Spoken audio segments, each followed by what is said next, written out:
va clear ve khoi ang e ko ko ka share lo lai an highway ngor nai chon voi ni som hele pathum mania chandigarh ko me ka hian Udhampur ka pandon ani kem zali chuang ania darkar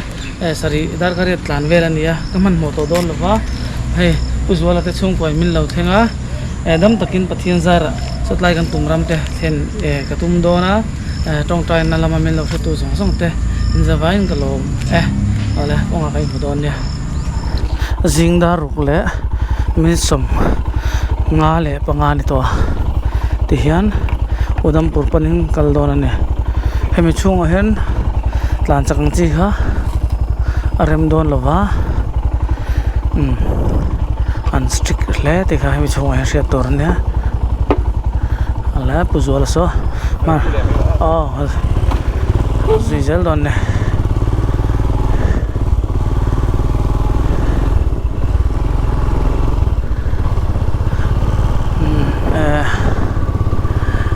he ka sin ko hianin testimony tam tak ka charni Chandigarh te chu in treva ka nga anom zia adai nom sung sung le mai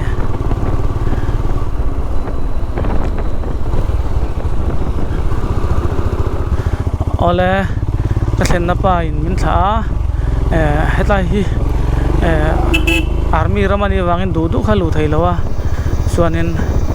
temperature 28.7 degrees Celsius ania lungkhop mai anni chuanin a dai nom tok chelo man tia lumiti vitamin ti mai zo tiang chuani chuanin kai hi englo zongin katlan le don ani mel a khopui tan zongin chuanin voin chu dar kar yatlan tur kan ya ke em jathum somre le pakhat atla ahil ria chho ve tan to karin dan ani chu to chu wang chuanin tlan phuk theilowa ba ka kai mai hen tlan phuk tum to lo ni ka ong wang khan mo chu wang chuanin traffic jam tak main lu phaile kan tumanga nimina ka bek fuar kha anuam lo waran khomaya boina jungan fuar tha utleka ka duai na le mama ngen tur ka nei le lo wa tiang kha ani chu pathian zara kong kham ka nei me lo wa ti hianin kala tlan ve thei ngar zela ka hong ro chu soi fo to ni a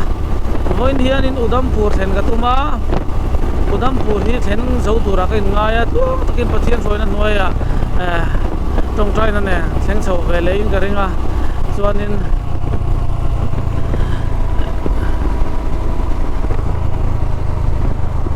chanchin kan in silzel donio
clear ve satlaya ka va in zebdeu thota right lai ta tang katlan chok na sabara de yan kong hi again a khopon kong chho deu tan to wa mane motor botlem chho tiala 30 degrees Celsius kan kai chho vele mek zelani Chandigarh ko chung ka chua san fel ni ngin ria yan ka map te pokan ena khoi lai nge destination te pokan ena boinian Jammu and Kashmir ramgal kha kok ta nul mai ni galu chau tura han ngai la tu nakal tura ngai la dalpan min suayanga hezin kong hi pathian ompuinan zara hun har dom tak mangle turin pathian ziaro pui zia thara shele turin kankal le tura ngayang hey welcome to New Chandigarh lo len ti deu maya nge sotlama Chandigarh dang long ti namal le hey tai pe chu ava Khalifa chauvel ve a hetlai vel han cheidan chumo a Dubai ui maya palm tree zong nen mo zana nal phei don ni he an mi zau zai thiam de movie music video shoot nan ka banot ve o zai mun chu boy thap thin khop mai a hal tu mo so the temple nia a chung jong sa golden temple ni gan ring ringot maya khai van nuam ve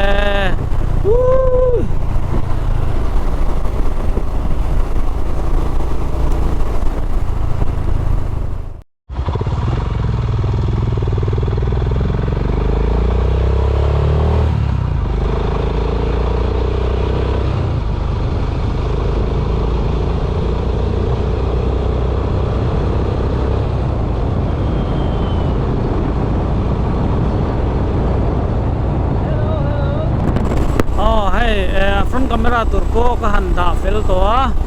chuanin kama son nge om Eco City Omaze Eco City Medium Karol Nagar Siarvek senglo ziak inam to kamo so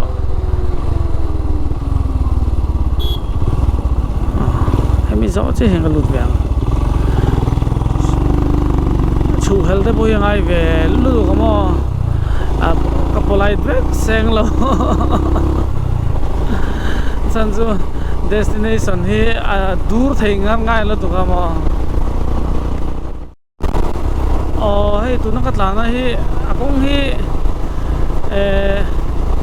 aram le ram state ringal pona kong lo riau maya bypassing ka lon nge mani ka se lo he plan phei ve popo pania I GPS na ko da hen zonin ako rik viau zon ka sia ma se katla na mu na hi amaklo to ko chung te ka valu don kong lui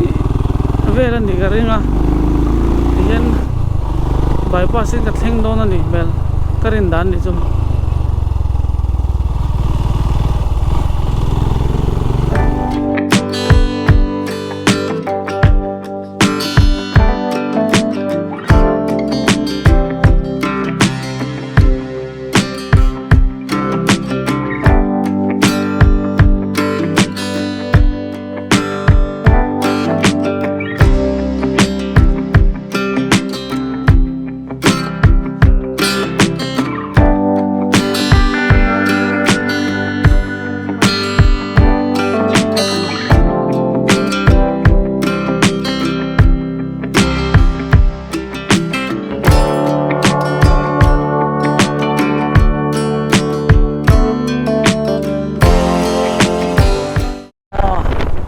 nghe có ông bốc xiết lâu lai hiện nên hết lai về liền môi đâu xe ngăn đòn record lệ doai nè xây tôi vang rèn không mấy hay cái bầu đấy tổ xe cũng cái bầu nghe bypass cả cái thì cái sang là wa san cho GPS mình có một đàn đàn cái là na theng sâu về lên mấy tu ra chuan cái nên ngay về đúng không ta mà xe dẹp lâu chuan tiền hay chuan nuông lâu hey petrol pump petrol kala zo chia chuanin petrol hi le ma kam do zonga lang hal zung zung to zela ikal na tur hi Kemli velin highway la polo wan tia kan zot vela ka bo ran lo ve bypass hi lo kok le vu thina highway tlan vung vung te po hi chang chuanin ani lom chang oma chakom chang om boka kong hai zo ka kal a that chang te po om kong ha zo tiangan kimen that chang lo chang nei vek ani ka phone kan lokemo enango Jeeper hi kan jeep thaim te hi in ennon hengai ve ne kal le don ango lalpan hejin kong hi soi le ro se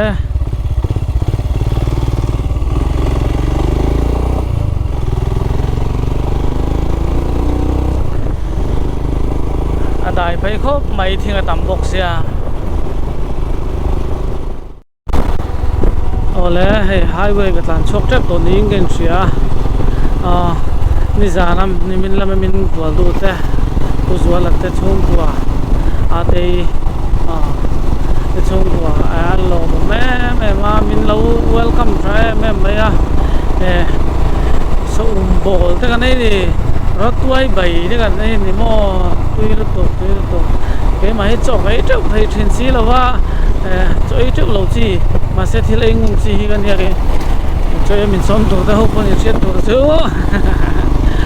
chứ cho căn soi mấy mấy này cho mình ngày sắc à ho các mà mùa sông sông te mình phải lấy sắc với cả cái chỗ suộc bể tổ lối in cái thành tổ chuan thì khá đến mình bé và lúng rất thì bé cái map hạc to cả cooler liền to mấy mình sống qua rằng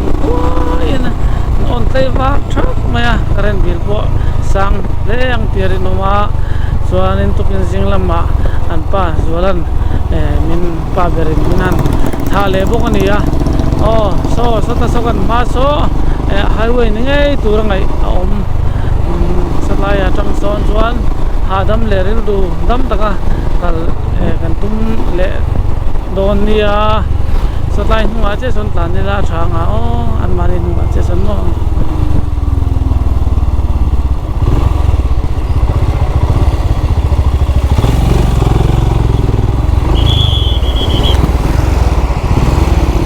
bas nunga tan he him asan chumo ari burlo wa okay hey highway ajung ka lut le ta finally bypass ka tlan chara tiang ka lut le ashil hai thak ve du lu tu kani khatia bypass an tan lu ka gps na lo ko lu ase khoi la nga ka pen po ka chiang chia to lo wa ma se hey khai a that na ni tin na lang zele suni tinin no lalpa that na ka chunga lang zela ni ti kha kan soi dua so lai son bypass lo lom le ka kal du ngam le o kan en chiang chen yo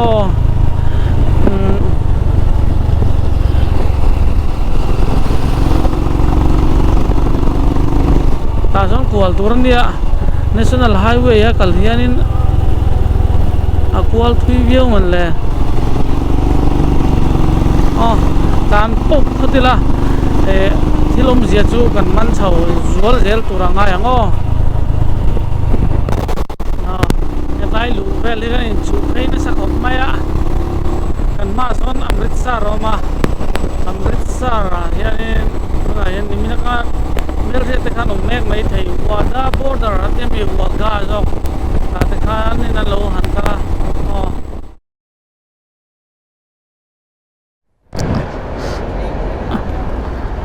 le he kom no poi ko sa chia lo đi hiền so ấy ạ là tí tàu phiên rồi à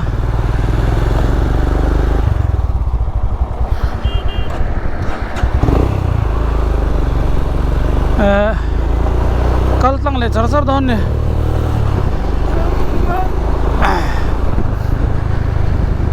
lok so kal tlang mai no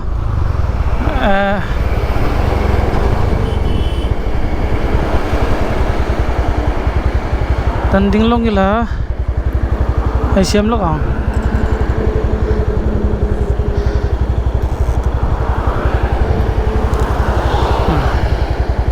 ở đây chuan hay kan on leng presenter lela voi lian in Srinagar ka pan luing emo ka ti ka ngai tua heta kan mak pani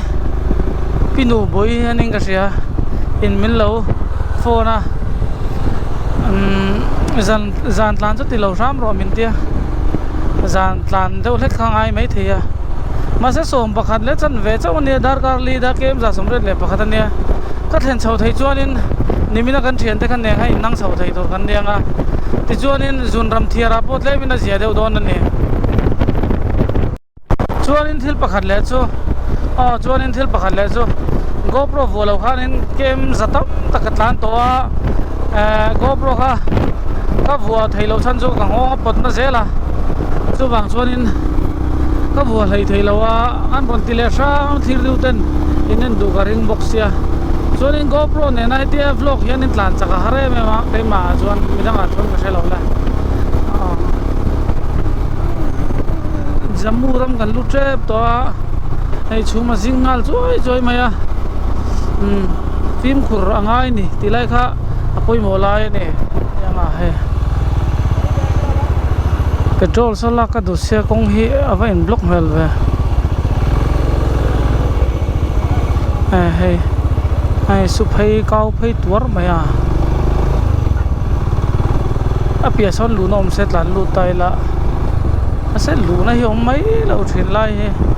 hetlama om ve ta hetlama petrol pump hi so ta som ta a GPS atang ron langa china tang in thun tur ga jong to thun tur ga zon ve le hin wang thei rap tha thun phei full pop po bang chi kha poimo Mercedes all model petrol thun turin ta hin lu ngai kan ding ngota ngai le lo pa sau lu na khoi tanga lu tur nge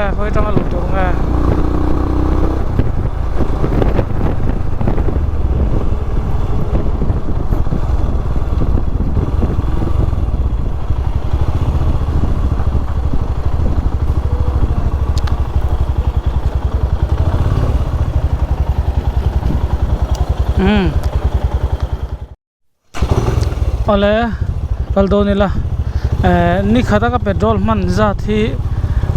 approximate de chona chu theya actual te po ron siam thei thawa ka record zela hianin nakina kan la ron siam turangai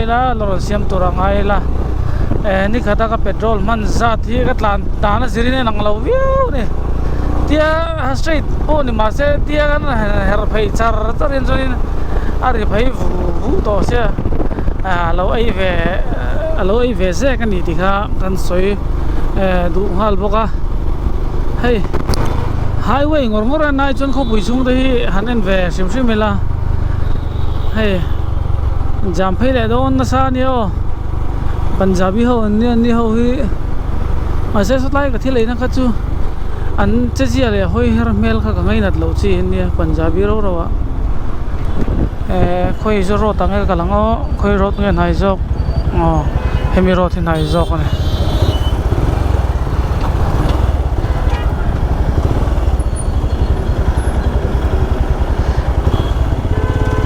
yan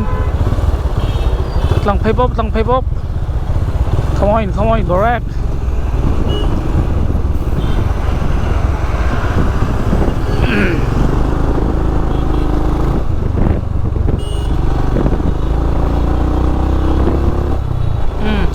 hết là hiện nên tụi in na tur ga hydrate bag ha các ngắm tổ lâu nè cả ngong ru nè này bộ đều về với cả vàng than mà sẽ các problem bergan siapa cả cho nên ngắm thấu ta cái bag cái đá ngắm lệ thấu ta thì là ngó cái bag xuống cái đá to han for so khathil har sania teng back a henga da teng back he khat ne khop mai tang kai hey rhinox khanita chuan in teng be ka tangin tiang ka hip suak mai ta a that ve le na chu ti hian in a ha thak lo na kan dar te a duk ve thi chia thawa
tlang kong kan tlan so ran ta he tiang hi a pe om lo ni petrol lấy nó đủ xe tiền tlang kong chầu đâu xí chầu chia xí lo petrol lên train tham mía đó na cho nên expenditure đi sang lấy đó nè cho nên hem mi Ladakh ram à phải cho nên sum le pa hi khal chak em đó na in manage thiam chin to kom don lo khop mai achan cho tourist place ania thila tawa thila tlem bokanga ei speed te la ya dekha gal la thale ya ya agwai thak don khop mai mi chho he darkar thum le mi som ta ang na hisaba Udhampur direct katung hi katiswal lo ning ka sia hei hi ke ma ngai to na anilawa chunglama tangin ka thian pa virandra na men ngene pathianin aron pui aniang chu itlan chin turatia rut miron siam that sak vele a tikhan hian he vanal ve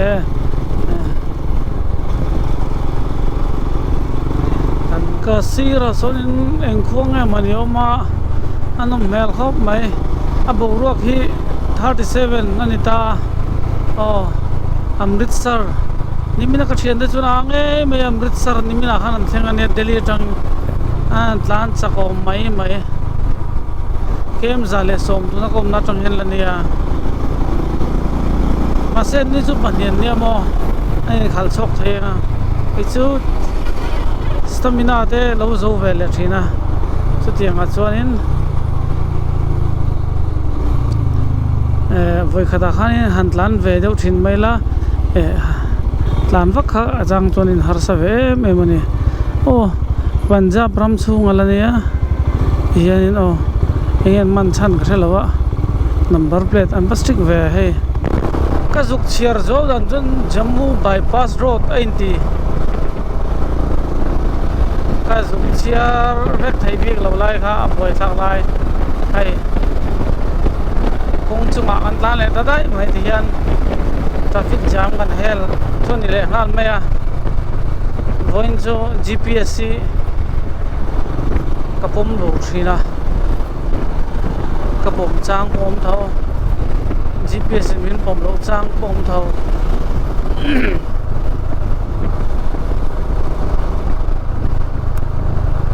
tuna kanom na hi panthan kot ani hi signboard te kan zuk zong na sa thina lom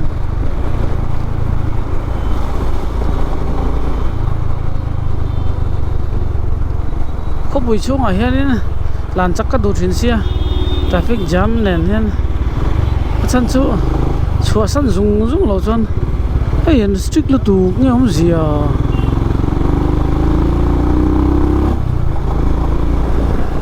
voi chu GPS ne ngani ti boy rang ka dikha sotlai kan nung kan kal pelta ka son in pen tur ni ta highway ya lo hen chung ka kal the to wa khatia han kal bo de du ka du chia to lo wa kan tlan tlang chia ka GPS kha a thi deuh tup maya signal mu thei lo wa chuanin ka tlan le ti zong bok hianin chuan kan zot le a on yen tia ani en ti to na khanin bultang bokin GPS ka kan ti thale a hei ron nung le lau mai muang chang kal zelang o lai kan tlan ta katlan tang hianin boro karin thak ta ni kholuma ta khom vota chhauka ni wangin ka taksa danglam te ka lawa ngani o boina ka to ka lawa chu wangin karing kalkong duanin riding jacket hi voi khat ma ka kil to lo ni gawati tang khan ka chho tang khan chuanin mask seng ngala mask sen zo nuwa mask ORS ka intro boka chuanin heta tang hianin adaptation kan boi pui ngal don ne chan chu boro rongkal re hi avot to ni chu tlan le luna kha ta tanga in tan chho thei kha ni wangen ta tang hianin inuluk ngal kha ka du ta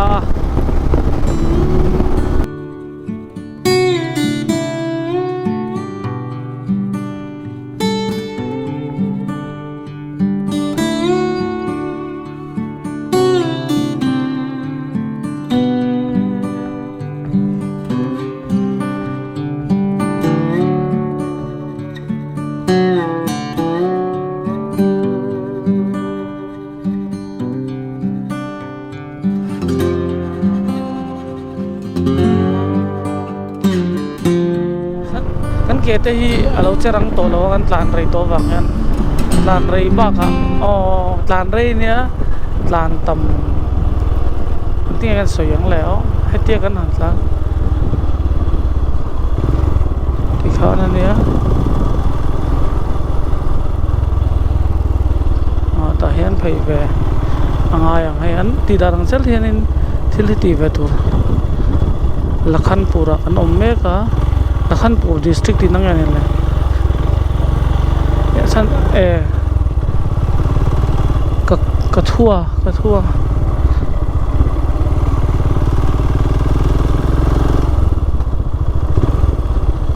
Jammu and Kashmir ka thenga thaka lalo kang